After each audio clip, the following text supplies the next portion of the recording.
Hi, price allot. கர்த்தர் நாமத்துக்கு மகிமை உண்டாவதாக. இன்றைய வேத வாசனம் மார்க்கு சுவிசேஷம் 11ஆம் அதிகாரம் 7ஆம் வசனம் இப்படியாக சொல்லப்படுது.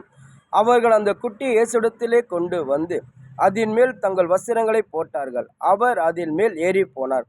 அதாவது ஏசப்பா எருசலேம் என்ற ஒரு பெரிய தலைநகரத்தில் அவர் ஊழியம் செய்யும்போது செஞ்சுட்டு அப்படியே வரும்போது ஒரு சின்ன கிராமம் பெத்தேனியா ஒரு சின்ன கிராமம் வந்த பிறகு ஏசப்பா டிசீசரில் கூட இது போல் சொல்கிறார். இது போல் வந்து எதிரே கிராமத்துக்கு போங்க, அங்கே இருவழி சந்தையில் ஒரு கழுதை குட்டி வந்து கட்டப்பட்டிருக்கான்.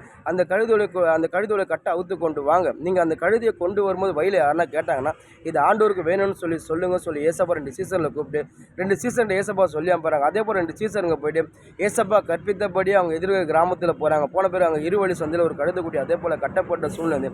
அதுக்கப்புறம் சீசன் இப்போ அந்த கழுதோட கட்டை அவுக்கும் போது அந்த கழுதோட ஓனர் வந்து கேட்குறாங்க, எதுக்கு இந்த கழுதோட கட்டை அவுக்குறீங்க? இந்த கழுதோட ஓனர் நான் தான்ப்பா, இந்த கழுதைக்கு சொந்தக்காரன் நான் தான், நீ என்ன கேட்காம எப்படி நீங்கள் செய்கிறீங்கன்னு சொல்லி கேட்கும்போது உடனே சீசருக்கு வந்து அந்த கழுதோட ஓனர் பார்த்து சொல்கிறாங்க, இது வந்து ஆண்டவருக்கு வேணும்ப்பா, ஏசப்பாவுக்கு வேணும்னு சொல்லும்போது அந்த கழுதோட ஓனர் வந்து எனக்கு கொண்டு போங்கம்மா சொல்கிறார். அதுக்கப்புறம் சீசருக்கு வந்து கொண்டு வராங்க. கொண்டு வந்த பிறகு அதுக்கப்புறம் பார்த்தா அங்கே இருக்கிற ஜனங்கள்லாம் பார்த்தீங்கன்னா அந்த கழுதை மேலே தங்கள் வஸ்திரங்களை போடுறாங்க. அதுக்கப்புறம் ஏசப்பா அந்த கழுதை மேலே ஏறி அவர் அப்படியே போகிறாங்க. அங்கே இருக்கிற ஜனங்களை கர்த்தரை பாடி துதிக்கிறாங்க. பின் நடப்பட்டவரும் ஓசன்னா, கர்த்தரின் நாமத்திலே வருகிற சோத்தரிக்கப்படுற கர்த்தர் நாமத்தில் ஒரு ஆஸ்வதிக்கப்படுற தாவீது வம்சத்தில் பிறந்த ராஜாதி ராஜா இவர் வராரு சொல்லி அங்கே இருக்கிற ஜனங்கள்லாம் வந்து ஆர்ப்பரித்து சந்தோஷமாக இருக்கிறாங்க. அதாவது ஏசப்பா வந்து பழைய ஏற்பாடில் பார்த்தீங்கன்னா இது வந்து தீர்க்க தரிசனமாக எழுதப்பட்டதை வந்து புதிய ஏற்பாடு நிறைவேற்றாரு. நீங்கள் சகரியா 9:9 பார்த்தீங்கன்னா இது போல் ஒரு ராஜா ஒரு கழுதை மேலே ஏறி வருவார். அங்கே இருக்கிற ஜனங்களை ஒரு ஆட்பரிப்பாங்க. இவர் மகிமை உள்ள தேவன், மகிமை உள்ள ராஜான்னு சொல்லி அதில் போட்டிருக்கு. அது மட்டும் நீங்கள் பார்த்தீங்கன்னா ஒரு சின்ன கழுதை குட்டி கட்டப்படுதல் பார்த்தீங்கன்னா ஆதியாகமம் 49:11 நீங்கள் பார்த்தீங்கன்னா அந்த கழுதை குட்டி கட்டப்படுதல் போட்டிருக்கு. ஏன்னா அந்த வார்த்தை தேவன் இந்த கர்த்தர் கொடுத்த வார்த்தை, இது வந்து பொய் சொல்லவே சொல்லாது. கர்த்தர் என்ன சொன்னால் அது நிச்சயமாக நிறைவேற்றாரு. அவர் பழைய ஏற்பாடில் தீர்க்க தரிசனமாக சொன்னதை புதிய ஏற்பாடு நிறைவேற்றாரு. இன்றைக்கி நம்மளோட வாழ்க்கை சரி, நம்ம ஆண்டோடைய பிள்ளையாக இருக்கும்போது கர்த்தர் வருக அதே சபியமாக இருக்குது. இனி காலம் செல்லாது. நம்ம ஒவ்வொரு கிறிஸ்துவ பிள்ளைகள் நம்ம விழித்திருந்து நம்ம ஜாக்கிரதையாக கர்த்தருடைய வருகை நம்ம எதிர்பார்த்து நம்ம காத்திருக்கணும். நம்ம காத்திருக்கும் போது நிச்சயமாக நம்ம கர்த்தருடைய வருகை நம்ம அவரோட கூட போய் அவரோட கூட நித்தியமாக தலைமுறைமான பரலோகத்தில் அவர் கூட நம்ம சந்தோஷமாக வாழ்வோம். நம்ம ஜாக்கிரதையாக நம்ம கைவிடப்பட்ட நம்ம வாழ்க்கை ரொம்ப டேஞ்சராக ஆகிடும். அதாவது நீங்கள் ஒரு உதாரணம் பார்த்தீங்கன்னா ஒரு மத்திய சுவிசேஷத்தில் 25 அதிகாரத்தில் ஒரு 10 கன்னிகையை ஆயத்தப்படுத்துகிறாங்க. ஒரு மணவாள ஒரு கல்யாண மாப்பிள்ளை வர வைக்கிறதுக்காக ஒரு 10 கன்னிகையை ஆயத்தப்படுத்துகிறாங்க. அதில் பார்த்தீங்கன்னா ஒரு 5 புத்தி உள்ள ஸ்ரீ 5 புத்தி இல்லாத ஸ்ரீயாக இருக்கிறாங்க. அதாவது 5 புத்தி இருக்கிற ஸ்ரீனா பார்த்தீங்கன்னா புத்தி உள்ள ஸ்ரீ பார்த்தீங்கன்னா அவங்க தீவட்டியை எடுத்துட்டு கூட எண்ணெயை கொண்டு போகிறாங்க. புத்தி இல்லாத ஸ்ரீ பார்த்தீங்கன்னா அவங்க வந்து பெரிய தீவட்டியை எடுத்துக்கிட்டு எண்ணெயை கொண்டு போகலை. அதுக்கப்புறம் பார்த்தீங்கன்னா அந்த மணவாளன் கொஞ்சம் வரத்துக்கு தாமதம் ஆயிடுச்சு. தாமதமான பேர் இவங்க எல்லாமே தூங்கிட்டாங்க. மணவாளன் கொஞ்சம் நடுராத்தில் வரும்போது அங்கே இருக்க ஜனங்களாக வந்து கத்துறாங்க, மணவாளன் வந்துட்டா சும்மா கத்தும் போது உடனே இவங்க வந்து 10 பேர் எழுந்துட்டாங்க. அதுக்கப்புறம் புத்தி உள்ள ஸ்ரீ பார்த்தீங்கன்னா அவங்க எண்ணெயை கொண்டு வந்தாங்க. உடனே அந்த எண்ணெயை ஊற்றி அவங்க தீவட்டியை கொளுத்துறாங்க, அது எரியுது.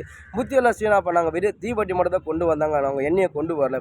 அவங்க அப்புறம் கொளுத்துறாங்க, அது கொளுத்த முடியல. அதுக்கப்புறம் புத்தி உள்ள ஸ்ரீ போய் நேராக புத்தி இருக்க ஸ்ரீயை போயிட்டு சொல்கிறாங்க, எங்களுக்கு கொஞ்சம் எண்ணெய் தான் கொடுங்களேன், நாங்கள் வந்து இந்த தீவட்டியை கொளுத்திடும் சொல்லும்போது உடனே புத்தி ரசிட்டு என்ன சொல்கிறேன், எங்ககிட்ட எண்ணெய் இல்லை, கொஞ்சம் தான் இருக்குது, நீங்கள் எங்கன்னா போய் கடையில் எங்கன்னா போய் வாங்கிக்கணும்னு சொல்லும்போது அதுக்கப்புறம் புத்தி ரசிட்டு என்ன பண்ணால் அவங்க போயிட்ட பிறகு அந்த மணவாளன் வரும்போது புத்தி ரசிட்டு என்ன பண்ணான்னா அந்த எண்ணெயை ஊற்றி தீவட்டியை கொளுத்துறாங்க. வரும்போது அந்த மணவாளன் அவங்களோட கூட போகிறாரு.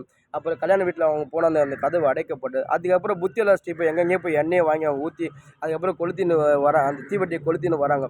வரும்போது கதவு தர்றாங்க, ஆண்டவனே கதவு தரும் போதுக்கு அப்புறம் அந்த மணவாளன் வெளியே வந்து சொல்கிறாரு, நான் உங்களை அறியேன்னு சொல்கிறாரு. அதாவது பார்த்தீங்கன்னா எல்லாருமே வந்து அவங்க எல்லாருமே அந்த மணவாளுக்காக தான் ஆயத்தப்பட்டாங்க. ஆனால் ஆயத்தப்பட்டாங்க. அதில் வந்து புத்தியுள்ள ஸ்ரீ பார்த்தீங்கன்னா அவங்க வந்து புத்தியாக இருந்தாங்க, அவங்க ஜாக்கிரதையாக விழித்து இருந்தாங்க. பார்த்தீங்கன்னா கத்தோட போனாங்க. அவங்க கூட போய் நித்தியமாக அவங்க வந்து சந்தோஷமாக வாழ்ந்தாங்க. ஏன்னா நம்ம ஆண்டோடைய பிள்ளையாக இருக்கும்போது ஒவ்வொரு கிறிஸ்தவ பிள்ளை நம்ம ஜாக்கிரதையாக இருந்தோம். ஏன்னா கர்த்தர் வருகிற அதே சமயமாக இருக்கிறது, இனி காலம் செல்லாது. நீங்கள் ஒவ்வொரு விழித்திருந்து ஜெபம் பண்ணுங்க. கர்த்தர் வருகை அவர் மணவாள அவர் நோக்கி நீங்கள் ஏறுறது பார்த்து கொண்டு எப்போவுமே நீங்கள் வந்து பைபிள் வாசிங்க, ஜெபம் பண்ணு, கர்த்தர் பிரியமான காரியங்களை செய்யும்போது நிச்சயமாக கர்த்தர் வருகையில் நீங்கள் கர்த்தரோடு கூட நீங்கள் போயிட்டு அவரோடு கூட பரலோகத்தில் நித்தியமாக நீங்கள் வாழ்வீங்க. நீங்கள் அசதியாக இல்லை, நீங்கள் வந்து சோம்பேறியாக இருந்து நீங்கள் அசதியாக இருந்தீங்கன்னாக்கா கர்த்தர் வருகையில் நீங்கள் கைவிடப்பட்டீங்கன்னா உங்கள் வாழ்க்கை ரொம்ப டேஞ்சராக இருக்கும்.